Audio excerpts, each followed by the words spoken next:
क्या है INDIA की बैठक में ये बड़ा फैसला लिया गया है। इस वक्त की बड़ी खबर आपको मुंबई से बता दें, INDIA की बैठक में बड़ा फैसला लिया गया है। INDIA के कोऑर्डिनेशन कमेटी का गठन हुआ है। इंडिया के संभावित 13 सह समन्वयक के नाम भी सामने आ गए हैं। कौन कौन से हैं वो नाम हम आपको बता दें। इसमें सह समन्वयक में केसी वेणुगोपाल, शरद पवार, स्टालिन, संजय राउत, तेजस्वी यादव, अभिषेक बनर्जी, राघव चड्ढा, जावेद खान, ललन सिंह, हेमंत सोरेन, डी राजा, अमर अब्दुल्ला और महबूबा मुफ्ती को जगह दी गई है। 13 सदस्यीय कोऑर्डिनेशन कमेटी का आज गठन कर लिया गया है। उनके नाम भी सामने आ गए हैं। एक बार फिर से हम आपको सह समन्वयक के नाम बता दें, केसी वेणुगोपाल, शरद पवार, स्टालिन, संजय राउत और तेजस्वी यादव। इसके अलावा अभिषेक बनर्जी, राघव चड्ढा, जावेद खान, ललन सिंह, हेमंत सोरेन, डी राजा, अमर अब्दुल्ला और महबूबा मुफ्ती को इसमें जगह दी गई है। तो इस वक्त की सबसे बड़ी खबर आपको बता दें, INDIA गठबंधन की आज बैठक हो रही है और इस बैठक में यह बड़ा फैसला लिया गया है, जिसके तहत कोऑर्डिनेशन कमेटी का गठन किया गया और इंडिया के संभावित 13 सह समन्वयक के नाम सामने आ गए हैं। अभी समन्वयक के नाम पर फैसला नहीं हो पाया है। प्रशांत हमारे सहयोगी अधिक जानकारी के साथ जुड़े हुए हैं। प्रशांत, ये बड़ा फैसला, इसमें एक कोऑर्डिनेशन कमेटी का गठन हो गया है, सह समन्वयक के नाम सामने आ गए हैं, लेकिन क्या समन्वयक पर के नाम पर भी चर्चा हुई आज? जी बिल्कुल, देखिए सवेरे से ही न्यूज़ 18 जिस तरह से खबर चला रहा था कि कोऑर्डिनेशन कमेटी के गठन को लेके ही पहले चर्चा शुरू की गई है, क्योंकि यही वो कमेटी है जो आने वाले दिनों में किसी भी राज्य में अगर किसी भी पार्टी या दल को सीट के बंटवारे को लेकर कोई समस्या होती है तो ये कमेटी उस पर काम करेगी। वहां पर जाकर के जो परेशानी है ये कमेटी सुलझाएगी। जिस तरह से ये कहा जा रहा था कि इतना 28 दल जो है इस बैनर के नीचे आ चुका है, 64 से ज्यादा नाम आ चुके हैं, तो आने वाले दिनों में एक दूसरे को लेकर के सीट बंटवारे को लेकर के कहीं इनमें नाराजगी ना हो तो उसे कैसे निपटारा किया जाए, तो ये कमेटी बनाई गई है जिसे लीड करेंगे शरद पवार। लेकिन देखिए इन 13 नामों में ध्यान देने वाली बात यह है कि कांग्रेस से एक भी नाम इसमें जोड़ा नहीं गया है।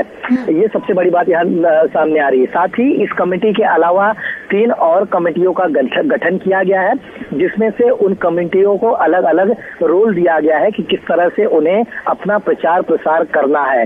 वो सारी चीजें जो है अभी कुछ समय बाद जब प्रेस कॉन्फ्रेंस होगा तो विस्तार से जो है उसमें बताया जाएगा। लेकिन जिस तरह से बातें हो रही थी कि शुरुआती दौर में मनमुटाव वाली जो स्थिति है किसी की भी कहीं पर भी ना हो, उसके लिए जो है शुरू से ही चर्चा की जा रही थी कि एक ऐसी कमेटी का गठन किया जाए जिनमें कुछ नामों को जो है ऐड किया जाए, ताकि आगे चलकर भविष्य में जब चुनाव आए तो इंडिया गठबंधन इस बैनर के तले ही बड़ी स्ट्रांग से जो है एनडीए के खिलाफ जो है लोग खड़े रहे, नेता खड़े रहे। और ये 13 नाम जो है अभी यहाँ से इस बैठक से रिलीज किया गया है। जिस तरह से मैंने कहा कि 3 और कमेटियों का गठन किया गया है, वो क्या है, कैसे है, उसमें किस तरह की 3 और कमेटी इसकी बात आप कह रहे हैं, उसमें कितने सदस्य शामिल हैं, क्या उसको लेकर कुछ बातचीत समझ में आई? और ये जो कमेटी है किस तरीके से काम करेगी, क्या रोल इसका होने वाला है?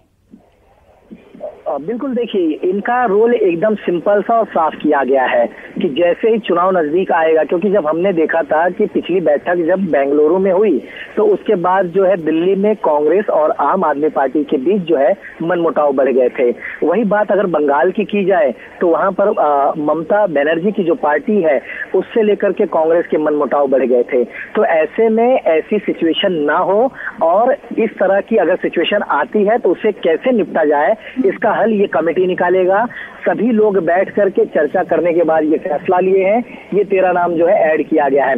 बाकी प्रशांत, इनमें संयोजक के नाम की भी हम चर्चा कर रहे थे कि संयोजक का ऐलान आज हो सकता है, उसका ऐलान अभी तक नहीं हुआ। लेकिन जो यहाँ पे सह समन्वयक बनाए गए हैं उसमें नीतीश कुमार का नाम नहीं है, यानी इसे ये माना जाए कि नीतीश कुमार को कोई बड़ी जिम्मेदारी दी जाएगी? देखिए, अभी कुछ भी कहना काफी जल्दबाजी होगा, क्योंकि वहां पर जिस तरह से चर्चाएं हुई हैं मीटिंग में, उसमें कोऑर्डिनेशन कमेटी पहले बनाना उनकी प्राथमिकता थी। संयोजक को लेकर के चर्चा जरूर हुई है, लेकिन फैसला नहीं हो पाया है। कहां पर जाकर के पेच फंसा हुआ है, किन नामों पे चर्चा हुई थी, कहां पर जाकर के दिक्कतें आई, आखिर वो फैसला क्यों नहीं लिया गया, क्या और कोई मीटिंग आगे चल करके इंडिया गठबंधन कहीं पर रखेगा, आगे की उनकी रणनीति क्या है, किस तरह से अब लोगों के सामने आना है। देखिए, शुरुआती दौर में ये लग रहा था कि लोगों तय किया जाएगा, जनता के सामने चिन्ह रखा जाएगा कि इसे देख करके पहचाने कि इंडिया गठबंधन की ये पहचान है, लेकिन अब तक ऐसा कोई अहम फैसला नहीं लिया गया। संयोजक जो है वो तक नहीं तय किया गया है। सिर्फ ये बेसिक रूट की जो चीजें हैं उसे यहाँ पर सॉल्व कर रहे हैं, कि ताकि जो लोग आज जुड़े हैं भविष्य में जाकर के किसी भी विवाद को लेकर के चर्चा में ना आए, किसी भी बंटवारे, सीट के बंटवारे को लेकर के विवाद ना करे। इसलिए इस कमेटी को बनाना बेहद जरूरी था। और जिस तरह से आपने कहा कि इसमें नीतीश कुमार जी का नाम नहीं है, लेकिन आप देखें तो जेडीयू से लल्लन सिंह का नाम इसमें ऐड किया गया है। यानी कुल मिलाकर देखा जाए, नीतीश कुमार का नाम संयोजक के तौर पर सबसे पहले रेस में था।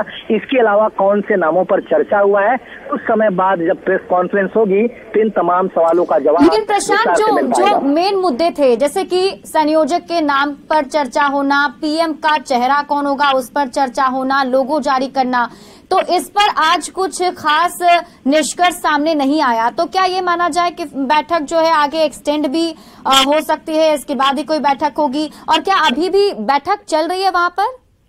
देखिए, बैठक खत्म हो गई है, क्योंकि सोनिया गांधी अभी यहाँ होटल से बाहर की तरफ निकली है और अब जो है लंच का समय हो चुका है। जो अंदर बड़े नेता हैं वो लंच के लिए गए हुए हैं। 3:30 बजे का समय तय किया गया है प्रेस कॉन्फ्रेंस के लिए। बिल्कुल आप जिस तरह से कह रहे हैं, यही कयास लगाया जा रहा है कि ये बैठक का सिलसिला और जारी रहेगा।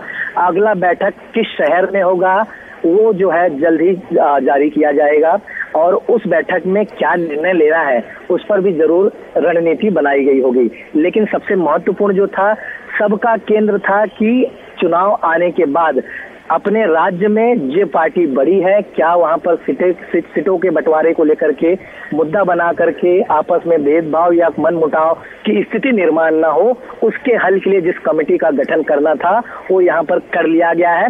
ये कहा जा सकता है कि इंडिया गठबंधन का एक कदम जो है आगे बढ़ चुका है। बाकी के जो फैसले हैं, चाहे वो चुनाव चिन्ह की बात हो, निशानी की बात हो, या फिर पीएम के तौर पर किस चेहरे को पेशकश किया जाएगा उसकी बात हो, या फिर संयोजक किस नाम पर मोहर लगेगा उसकी बात हो, ये तमाम चीजें जो है आने वाले दिनों में जब अगली बैठक होगी तो उसमें जरूर चर्चा किया जाएगा।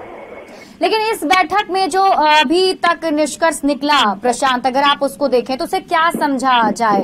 ये जो बैठक थी, जितने बड़े लेवल पर ये बैठक हुई और जितनी बड़ी चर्चा हो रही थी, उसका निष्कर्ष वैसा नहीं निकला। अगर आप देखें तो हर बैठक के बाद ये उम्मीद की जाती है कि अब सब कुछ साफ हो जाएगा, लेकिन कदम काफी धीरे धीरे आगे बढ़ाते हुए नजर आ रहे हैं। एक मीटिंग में सिर्फ एक ही बात पर चर्चा या फैसला सामने आ पा रहा है। प्रशांत, देखिए, ये सबसे कहते हैं ना कि पेड़ को अगर मजबूत बनाना हो तो उसकी जड़ जो है मजबूत होनी चाहिए, और ये फैसला सबसे अहम इसलिए भी माना जा रहा है कि अगर भविष्य में आगे चल करके इनके मन मुटाव बढ़ जाते थे तो इनका जो किया कराया था वो किसी काम का नहीं रहता था, किसी अंजाम का नहीं रहता था। इसलिए पहले उस रूट को मजबूत बनाने का काम यहाँ पर किया गया है, ताकि भविष्य में किसी प्रकार की दिक्कत जो है इलेक्शन के वक्त या फिर किसी भी वक्त किसी भी पार्टी को लेकर के ना हो।